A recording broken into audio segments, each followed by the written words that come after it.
Friends, welcome back to జయ స్వంటిల్లండి. ఈరోజు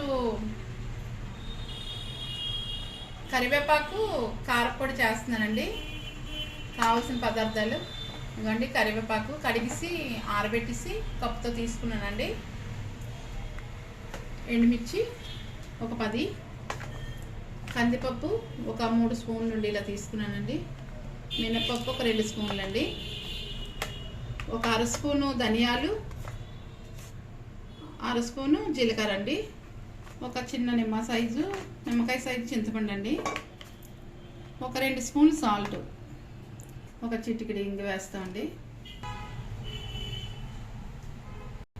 వెల్లుల్లి అండి, పొట్టు తీసి మనం తర్వాత వేపుకుందాం. వెల్లుల్లి ప్యాన్ పెట్టాను, వెలిగిద్దాండి. స్టవ్ వెలిగించండి. మనం కరివేపాకు వేసుకుందాం అండి. ముందు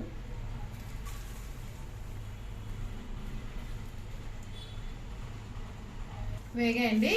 మనం డ్రైగా వేపుకుంటున్నాం అండి. అన్నీ కూడా డ్రై అండి, ఏమి వేయట్లేదు ఆయిల్. అదిని మనం పొడి వేసుకున్నప్పుడు నెయ్యి కానీ ఆయిల్ కానీ వేసుకొని తినొచ్చండి. ఇప్పుడు మాత్రం అన్నీ డ్రై అండి. తీసేస్తున్నానండి. వేగిపోయింది. కరివేపాకు మనం మినపప్పు వేసుకున్నామండి. చూసారా, ఈ కలర్ రావాలండి. తీసుకుంటున్నాను. మనం కందిపప్పు వేస్తున్నామండి. అది అలాగే వేగాలి మంచి కలర్లో. మనకి మినపగుళ్ళు వేగిపోయి కదండి, తీసుకున్నాం.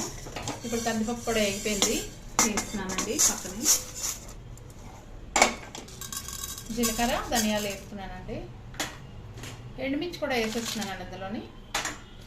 మనకి ధనియాలు జీలకర్ర ఎండుమిర్చి వేగిపోయాయండి. అన్నీ సిమ్లోనే పెట్టి వేయిపోయానండి. మొత్తం అన్నీ సిమ్లోనే వేపుతున్నానండి. సాల్ట్ వేస్తున్నానండి. మన చింతపండు కూడా ఇందులోనే వేస్తున్నానండి.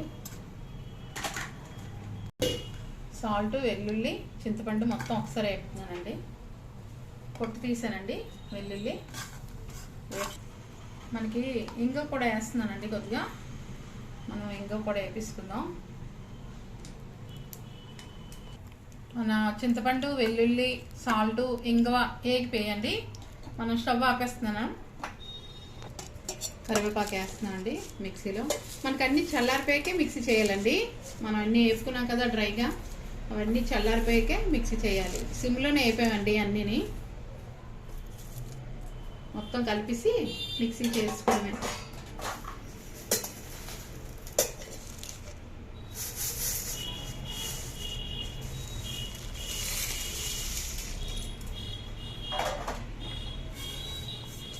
అన్నీ వేస్తామండి. మిక్సీ చేసేద్దాం. ఇదిగోండి మిక్సీ చేసాం. మన కరివేపాకు కారం పొడి అండి. చూసారా, మరింత టేస్టీగా ఉంది. దేంతో అయినా నంచుకోవచ్చండి. మన ఇడ్లీతో కానీ ఊతప్పంతో కానీ. మనం రసం కూడా పెట్టుకోవచ్చండి దీంతో. చాలా టేస్టీగా ఉంది. మన కప్పులో తీసుకుంటున్నామండి. చూసారా ఎలా పడుతుందో మనకి. ఇంకా చిన్న వేడుండగా చేశానండి నేను. మొత్తం చల్లారిపోయి మిక్సీ చేస్తే ఇంకా పొడిగా వస్తుందండి. చూసారా మనకి ఎలా పడుతుందో. చూడండి ఫ్రెండ్స్, మన కరివేపాకు కారం పొడి రెడీ అయిపోయింది. చూడండి, చేయండి, తినండి ఫ్రెండ్స్. నచ్చితే లైక్ చేయండి, షేర్ చేయండి,